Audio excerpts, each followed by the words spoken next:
abana achung nung pen wa ngai lu nai he di hi chi ngai lu nai eternal hi cho pathi hi ngai lu hi cho hi ja chu pathi no lai chana ngai lu na chu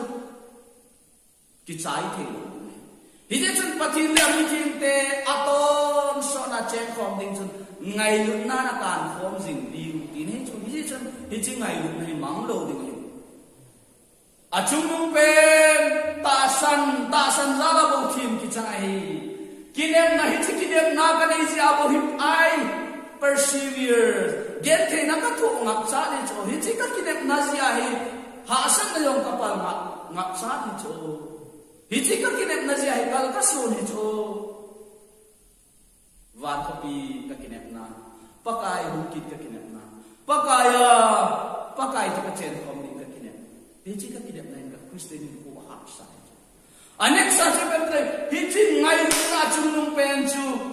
perfected hi thei lo ding hi chi chu akhon na lo ding pakai to ego khom jing di pathin chu eternal ngai lu na chu eternal ai nei